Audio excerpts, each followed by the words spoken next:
Hello everyone, இன்றைக்கி நம்ம பார்க்க போகிறது Hindu minority and guardianship act 1956.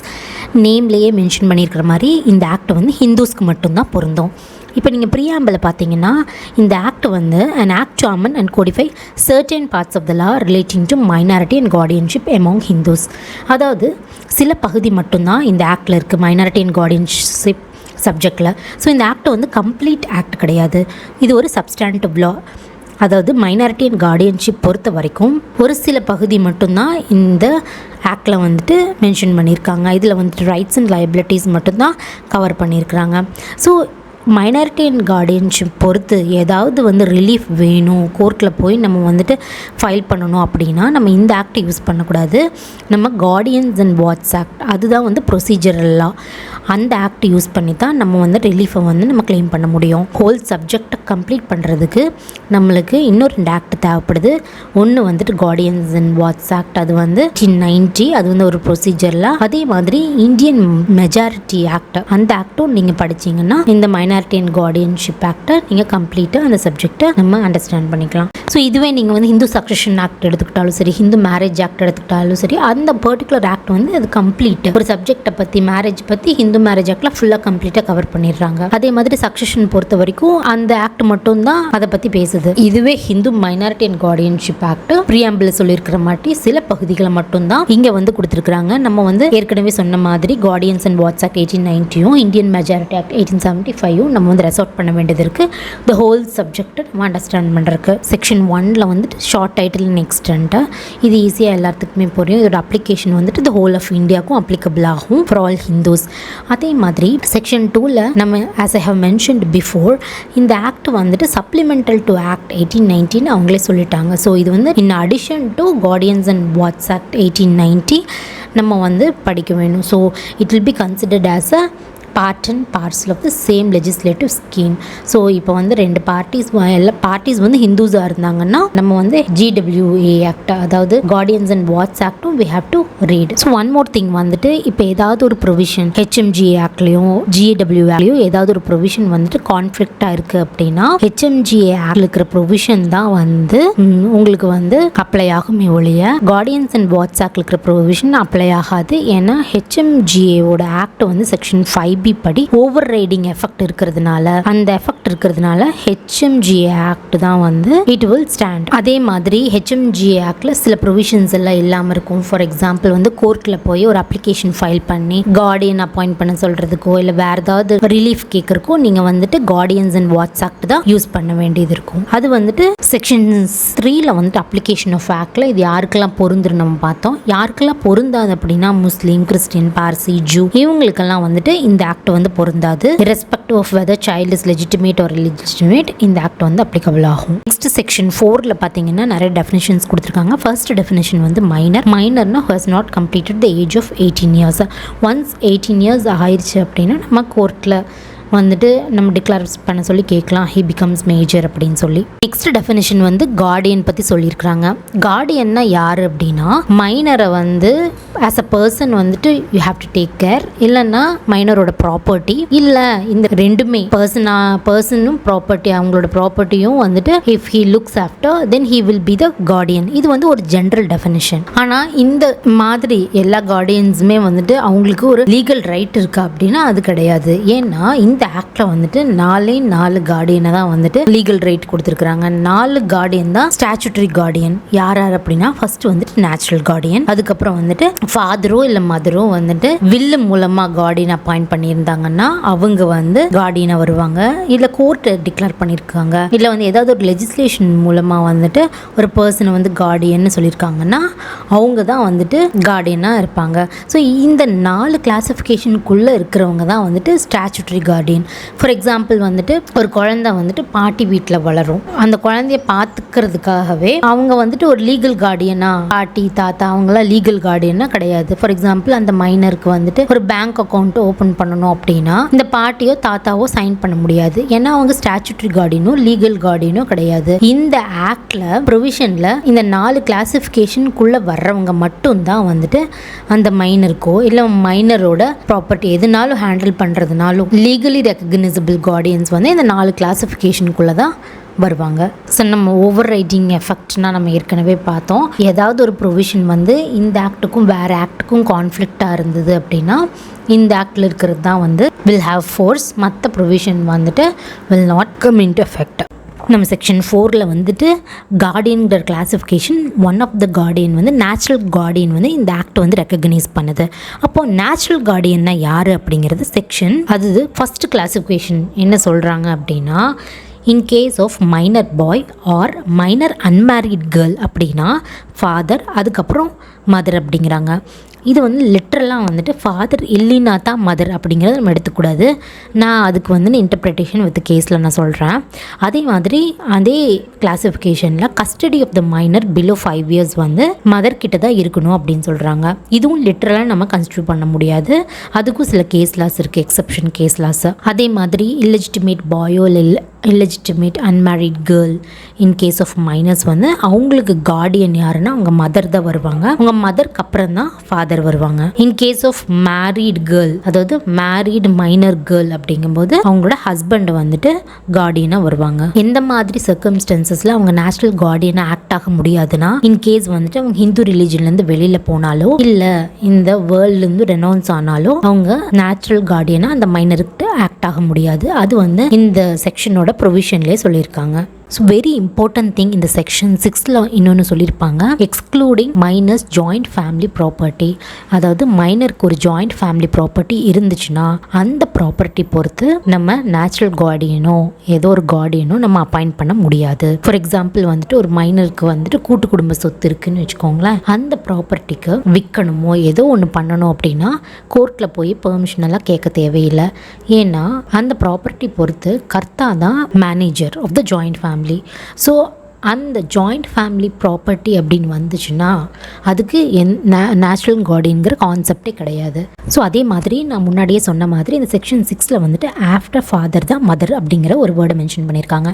அப்படின்னா அப்பா உயிரோடு இருக்கிற வரைக்கும் அம்மா தான் அப்பா உயிரோடு இருக்கிற வரைக்கும் அம்மா கார்டியன் ஆக முடியாதா அப்படின்னா அந்த மாதிரி கிடையாதுன்னு சுப்ரீம் கோர்ட்டில் டிசைட் பண்ணியிருக்காங்க. எந்த கேஸில் அப்படின்னா ஜீஜாபாய் வர்சஸ் பதன் கான் அப்படிங்கிற ஒரு கேஸ்லால், அதாவது அப்பா வந்து தன்னோட பொண்ணையும் ஒய்ஃபையும் 20 years வந்து பிரிஞ்சிருக்காங்க. மைனருக்கு எந்த விதமான அந்த மைனர் கேர்ளுக்கு வந்து எந்த விதமான பாதுகாப்போ இல்லை வந்து அவளுக்கு தேவையான விஷயங்களையும் அவங்க அப்பா வந்து பண்ணல. He is not actually looking after her minus interest.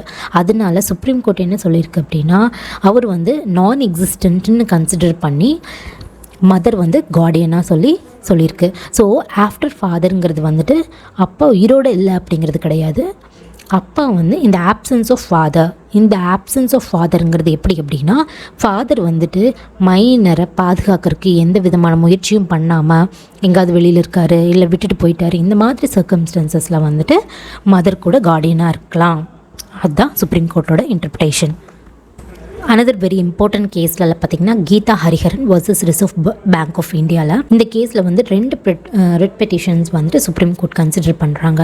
அதாவது ஆஃப்டர் ஃபாதர் தான் மதர் அப்படின்னா மதரையும் ஃபாதரையும் சேம் ஃபுட்டேஜில் வைக்கல.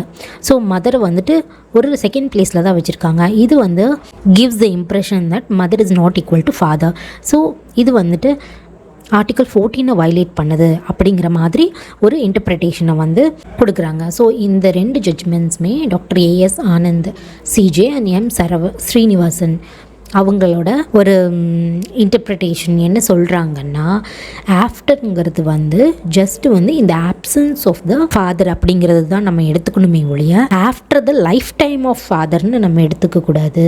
ஸோ அந்த குழந்தைக்கு வந்துட்டு எது best interest of the minor தான் நம்ம வந்து எடுத்துக்கணுமே ஒழிய அதை வந்து லிட்ரலாக வந்துட்டு பிளெயின் ரீடிங்கை எடுக்காமல் even though father is there, ஃபாதர்னால் வர முடியாத சூழ்நிலை, ஃபாதர் கண்டுக்கல, ஃபாதர் விட்டுட்டு போயிட்டாங்க, ஃபாதர் டிவோர்ஸ் வாங்கிட்டாங்க, ஏதோ ஒரு பிரச்சனை இருக்குது அப்படிங்கிறப்ப அந்த நேரத்தில் மைனர் தான் ப்ரையாரிட்டி. மைனரோட பெஸ்ட் இன்ட்ரெஸ்ட் தான் நம்ம பார்க்கணுமே ஒழிய அந்த இதை நம்ம பார்க்கக்கூடாது அப்படின்னு சொல்லி சுப்ரீம் கோர்ட்டில் சொல்லியிருக்காங்க. ஸோ இனிமேல் வந்துட்டு இப்போ நம்ம ஒரு பேங்க் டாக்குமெண்ட்டோ இல்லை வந்து ஏதோ ஒரு டாக்குமெண்ட்டோ எக்ஸிக்யூட் பண்ணணும் மைனர் ஆன் பிஹாஃப் ஆஃப் மைனர்னால் கண்டிப்பாக அந்த இடத்துல ஃபாதர் தான் சைன் பண்ணணும் அப்படிங்கிறது எதுவும் கிடையாது.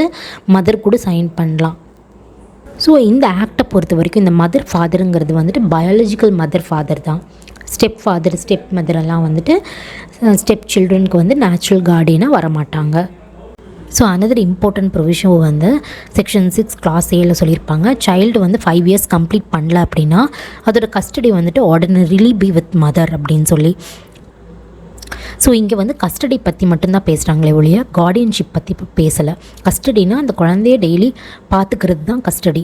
அந்த குழந்தையோட ஜென்ரல் திங்ஸை வந்து டே டு டே ஆக்டிவிட்டீஸ் அந்த குழந்தைய பார்த்துக்கிறது ஆஸ் அ பர்சனாக பார்த்துக்கிறது தான் வந்துட்டு கஸ்டடியை ஒழிய அதோட ப்ராப்பர்ட்டியை பார்த்துக்கிறதோ அந்த மாதிரி எதுவும் கிடையாது. அது வந்து கஸ்டடி கிடையாது. ஸோ இன்கேஸ் வந்துட்டு லீகலாக ஏதாவது ஒரு டாக்குமெண்ட்டை அந்த குழந்தைக்கு எக்ஸிக்யூட் பண்ணுறாங்க அப்படின்னா கஸ்டடி வெறுமனே நான் வந்துட்டு குழந்தையோட கஸ்டடி நான் பார்த்துக்கிறேன் அப்படின்ட்டு அவங்களுக்கு அந்த இது வராது. அந்த லீகல் கார்டியன்ஷிப் வந்து உங்களுக்கு கிடைக்காது. ஜஸ்ட் வந்து அந்த குழந்தைய பார்த்துக்கிறதுக்கு தான் கிடைக்கும். So ordinarily be with mother அப்படின்னா ஸ்ட்ரிக்ட் இன்டர்பிரிட்டேஷனாக மதர் மட்டும்தான் அந்த குழந்தைய பார்த்துக்கணும் 5 years கீழே அப்படிங்கிறது எதுவும் கிடையாது. Looking at the circumstances of the cases வந்துட்டு அந்த அம்மா வந்து பார்த்துக்கல அப்படின்னா ஃபாதர் கூட அந்த மைனர் குழந்தைய பார்த்துக்கலாம். பார்த்தீங்கன்னா வாசுதேவன் வர்சஸ் ஆர் விஸ்வலக்ஷ்மி அப்படிங்கிற ஒரு கேஸில் பார்த்தீங்கன்னா மதர் வந்து அந்த குழந்தை வந்து 2.5 years இருக்கும்போதே வந்து விட்டுட்டு போயிட்டாங்க அவங்க அப்பாட்ட.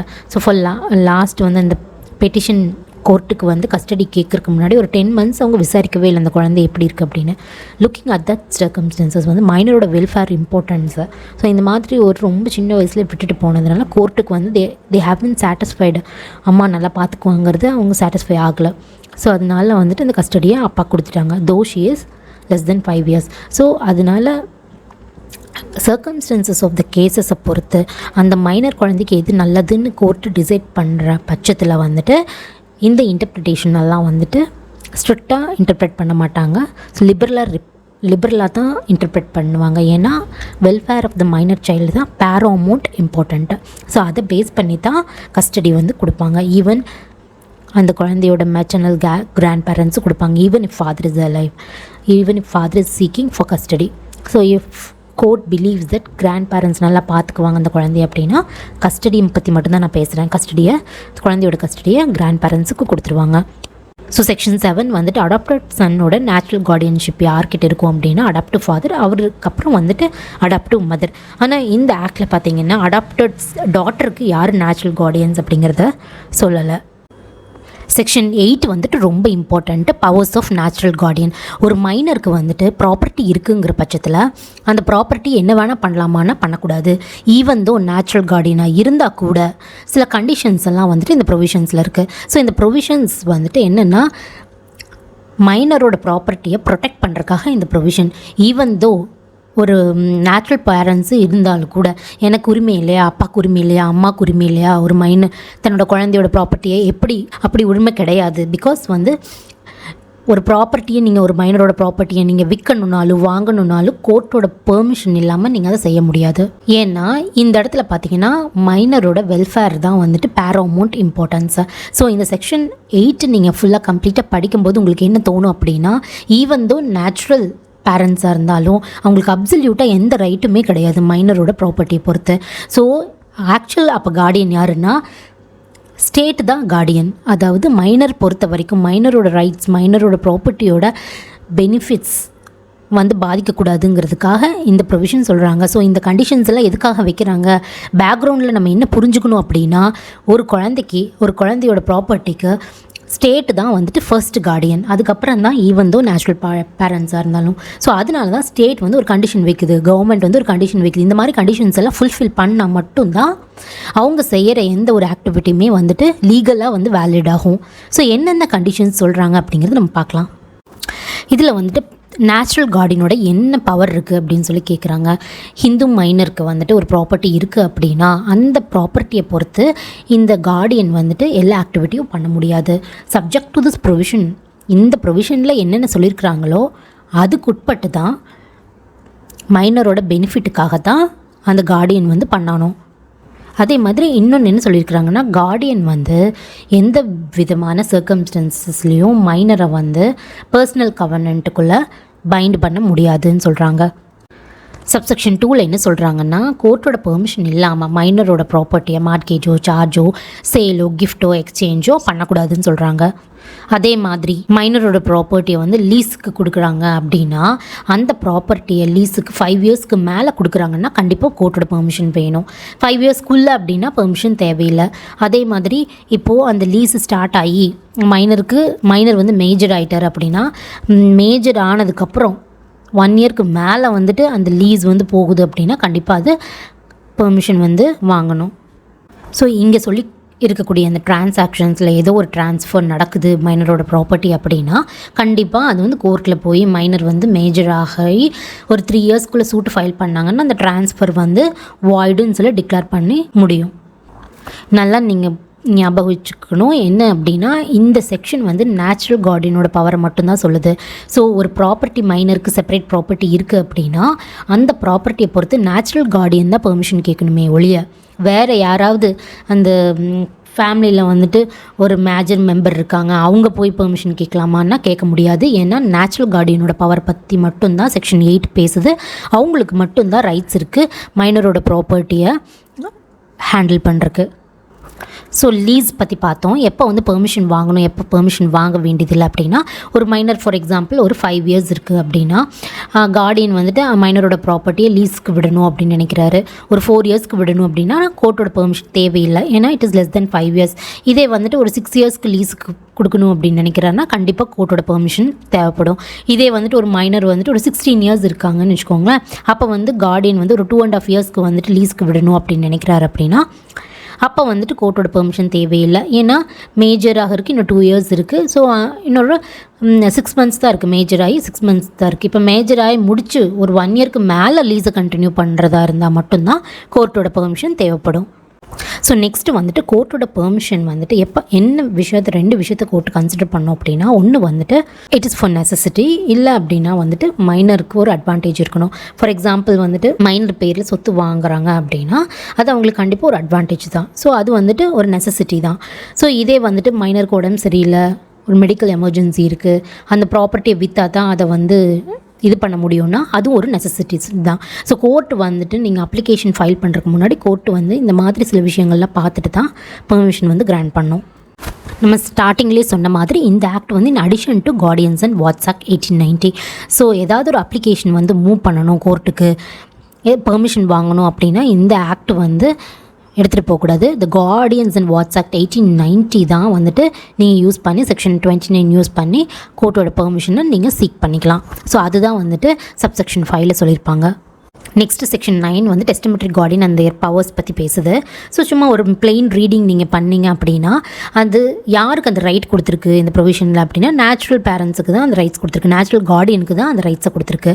ஸோ டெஸ்டமெண்ட்ரி கார்டியன்னா யார் அப்படின்னா உயில் மூலமாக ஒரு கார்டியனை அப்பாயிண்ட் பண்ண சொல்லி எழுதி வச்சுருக்காங்க அப்படின்னா அதுதான் டெஸ்டமெண்ட்ரி கார்டியன். ஃபார் எக்ஸாம்பிள் வந்துட்டு ஃபாதருக்கு அந்த ரைட் கொடுத்துருக்காங்க, மதருக்கும் அந்த ரைட் கொடுத்துருக்காங்க. ஸோ மைனர் ஆஸ் அ பர்சனாக பார்த்துக்கிறதுக்கும் மைனரோட ப்ராப்பர்ட்டியை பார்த்துக்கிறதுக்கும் வில் மூலமாக நம்ம கார்டியனை அப்பாயிண்ட் பண்ணலாம். ஈவன் வந்து 2 பர்சன்ஸ் கூட அப்பாயிண்ட் பண்ணலாம். மைனரோட மைனர் ஆஸ் அ பர்சனாக பார்த்துக்கிறதுக்கு ஒரு கார்டியன், அதே மாதிரி மைனரோட ப்ராப்பர்ட்டியை பார்த்துக்கிறதுக்கு ஒரு கார்டியன். ஃபார் எக்ஸாம்பிள் மைனரை பார்த்துக்கிறதுக்கு பாட்டியையும் மைனரோட ப்ராப்பர்ட்டியை பார்த்துக்கிறதுக்கு தாத்தாவையும் வில் மூலமாக அப்பாயிண்ட் பண்ணலாம். நம்மளுக்கு எல்லாத்துக்குமே தெரியும் will come into effect after the death of the testator. So ஒருத்தர் உயிர் எழுதுறாருன்னா அந்த வில் எப்போ எஃபெக்ட்டுக்கு வரும், அவர் இறந்ததுக்கப்புறம் தான் எஃபெக்ட்டுக்கு வரும். சப்செக்ஷன் 1ல் வந்துட்டு ஃபாதர் வந்துட்டு உயில் எழுதி வைக்கலாம் அப்படின்னு சொல்கிறாங்க. பட் அந்த உயில் வந்துட்டு வில் நாட் பிகம் எஃபெக்டிவ். இப்போ வந்து ஃபாதர் வந்து மதருக்கு முன்னாடியே இறந்துட்டாங்கன்னா அந்த உயில் வந்து செல்லாது. ஸோ ஃபாதர் இறக்குறப்ப அம்மா உயிரோடு இருந்தாங்கன்னா அம்மா தான் natural Guardian. Even though father வந்துட்டு ஒரு கார்டியன் அப்பாயிண்ட் பண்ணியிருந்தா. ஸோ இன்கேஸ் வந்துட்டு அம்மா ஒரு உயில் எழுதி வைக்கிறாங்க, இந்த சமயத்தில் வந்து அம்மாவும் இறந்துடுறாங்க. ஸோ லாஸ்ட்டாக யார் உயில் எழுதுனது, அம்மா தான் உயில் எழுதினாங்க. ஸோ அதனால அம்மாவோட உயில் தான் எஃபெக்ட்டுக்கு வருமே ஒழிய அப்பாவோட உயில் எஃபெக்ட்டுக்கு வராது. இன்கேஸ் அம்மா உயில் எழுதாமல் இருந்தாங்க அப்படின்னா அப்பாவோட உயில் வந்து எஃபெக்ட்டுக்கு வரும். சப்செக்ஷன் 3ல் வந்துட்டு மதருக்கும் ரைட்ஸ் கொடுத்துருக்குறாங்க வில் மூலமாக வந்து கார்டியன் அப்பாயிண்ட் பண்ணுறதுக்கு. 2 கண்டிஷன் இருக்கணும். ஒன்று வந்து அந்த மதரோட ஹஸ்பண்ட் வந்து இறந்துருந்துருக்கணும், அதாவது ஃபாதர் வந்து இறந்துருக்கணும். இல்லை அப்படின்னா ஃபாதர் வந்துட்டு அந்த ரைட்டை வந்து லூஸ் பண்ணியிருக்கணும். ஒரு நேச்சுரல் கார்டியன் அப்படிங்கிற ரைட்டை வந்து லூஸ் பண்ணியிருந்தாரு அப்படின்னா அவங்களுக்கு உரிமை இருக்குது. நம்ம கண்டிஷன்ஸ் பார்த்தோம் இல்லையா, எப்போல்லாம் லூஸ் பண்ணியிருப்பாங்க, எதர் ரெனவுன்சேஷன் இல்லைன்னா ரிலீஜியன்லேருந்து மூவ் பண்ணிட்டாங்க அப்படின்னா அந்த ரைட்ஸ் எல்லாம் அவங்க இழந்துருவாங்க. ஸோ இந்த மாதிரி கண்டிஷன்ஸில் வந்துட்டு ஃபாதர் வந்துட்டு தன்னோட ரைட்டை இழந்திருக்கிற பட்சத்தில் மதர் வந்துட்டு வில்லு மூலமாக ஒரு குழந்தைக்கு கார்டியனை அப்பாயிண்ட் பண்ணலாம். அதே மாதிரி சப்செக்ஷன் 4ல் வந்துட்டு இல்லெஜிட்டிமேட் சில்ட்ரனுக்கு யார் வந்துட்டு டெஸ்டிமெட்ரி கார்டியனை வந்துட்டு அப்பாயிண்ட் பண்ணலாம் அப்படின்னா அந்த இல்லெஜிட்டிமேட் சில்ட்ரனோட மதர் தான் வந்துட்டு she has the competence to appoint a testamentary guardian. So the whole ப்ரொவிஷன்ஸுமே எப்படி அப்படின்னா வந்து ஒன்லி மைனரோட செப்பரேட் ப்ராப்பர்ட்டிக்கு தான் பொருந்துமே ஒழிய ஏற்கனவே சொன்ன மாதிரி ஜாயிண்ட் ஃபேமிலி ப்ராப்பர்ட்டிக்கு பொருந்தாது. So next section, incapacity of minor to act as a guardian of property. இதில் நம்ம படித்தாலே அது புரிஞ்சிடும். ஒரு மைனர் வந்து இன்னொரு மைனருக்கு கார்டியனாக இருக்க முடியாது. நெக்ஸ்ட் செக்ஷனில் வந்துட்டு டிஃபேக்டோ கார்டியனுக்கு வந்து மைனரோட ப்ராப்பர்ட்டி ஹேண்டில் பண்ணுறதுக்கு எந்த விதமான அதிகாரம் இல்லைன்னு எக்ஸ்க்ளூசிவாகவே சொல்லிட்டாங்க. ஸோ டிஃபேக்டோ கார்டியன்னா யார் அப்படின்னா நம்ம கார்டியனோட டெஃபினேஷன் வந்துட்டு 4Bயில் பார்த்தோம். அதாவது வந்து யாரெல்லாம் கார்டியனாக வருவாங்க, natural guardian, testamentary guardian, court declare பண்ணுற கார்டியன், இல்லை கோர்ட்ஸ் ஆஃப் வாட்ஸ் ஏதாவது ஒன்று இவங்க தான் கார்டியன்னு ஏதாவது ஒன்று சொல்லுது அப்படின்னா அதுதான் அவங்க எல்லாரும் தான் கார்டியன். ஸோ இந்த ஸ்டாச்சுட்டரி கார்டியனுங்கிறது இந்த 4 கிளாஸிஃபிகேஷன் தான். ஸோ இந்த 4 கிளாஸிஃபிகேஷன் தவிர வேறு யாராவது கார்டியன் இருந்தாங்கன்னா அவங்கள தான் டிஃபேக்டோ கார்டியன். ஃபார் எக்ஸாம்பிள் வந்து ஒரு தாத்தா பாட்டி இல்லை வந்து அங்கிள் அந்த மாதிரி ஒரு சர்க்கம்ஸ்டன்ஸுக்கு தகுந்த மாதிரி அந்த குழந்தைய பார்த்துட்டு இருந்திருக்கலாம். ஸோ அவங்க வந்து டிஃபேக்டோ கார்டியனாக இருப்பாங்க. ஆனால் அவங்களுக்கு லீகல் ரைட் இருக்கா, கார்டியனோட ப்ராப்பர்ட்டியை பொறுத்து ஏதாவது ஒரு எக்ஸிக்யூஷன் பண்ணுறதுக்கு ஏதாவது ஒரு லீகல் ரைட் இருக்குன்னா கண்டிப்பாக கிடையாது. ஃபார் எக்ஸாம்பிள் வந்து அப்பா உயிரோடு இருக்கும்போது ஒரு தாத்தாவோ பாட்டியோ பேரனோட சொத்தை வந்துட்டு மார்ட்கேஜ் பண்ணுறதுக்கு ஏதாவது ஒரு வழி இருக்கா அப்படின்னா அது கண்டிப்பாக கிடையாது. பிகாஸ் அந்த டிரான்சாக்ஷனே அவங்க பண்ணக்கூடாது, எக்ஸ்க்ளூசிவாக ப்ரொவிஷன் கொடுத்துருக்குறங்காட்டி. ஸோ அதே மாதிரி ஏதாவது ஒரு ப்ராப்பர்ட்டியை விற்கிறாங்க அந்த மாதிரி அப்படின்னா from the beginning it is void, that is void ab initio, அந்த டிரான்சாக்ஷனே வாய்டு ஆக்சுவலாக. ஏன்னா எக்ஸ்க்ளூசிவாகவே டிஃபேக்டோ கார்டியனுக்கு எந்த விதமான லீகல் ரைட்டும் கிடையாது மைனரோட ப்ராப்பர்ட்டியை பொறுத்த வரைக்கும். அதுதான் செக்ஷன் சொல்லுது. அதே மாதிரி இந்த செக்ஷனில் பார்த்திங்கன்னா மைனரோட ப்ராப்பர்ட்டியை பற்றி சொல்லியிருக்காங்க. ஸோ மைனரோட ப்ராப்பர்ட்டிங்கிறது வந்து மைனரோட செப்பரேட் ப்ராப்பர்ட்டி தானே ஒழிய மைனருக்கு ஜாயிண்ட் ஃபேமிலி ப்ராப்பர்ட்டியில் ஏதாவது ஒரு ஷேர் இருக்குன்னா அது வந்துட்டு இந்த ப்ரொவிஷனுக்கு பொருந்தாது. சரியா? ஸோ மைனருக்கு ஒரு செப்பரேட் ப்ராப்பர்ட்டி இருக்கணும். ஃபார் எக்ஸாம்பிள் வந்து மைனருக்கு வந்து தாத்தா பாட்டியோ வந்து ஒரு செட்டில்மெண்ட்டோ கிஃப்ட்டோ எழுதி வச்சுட்டு போயிருக்காங்க அப்படின்னா அது மைனரோட செப்பரேட் ப்ராப்பர்ட்டி.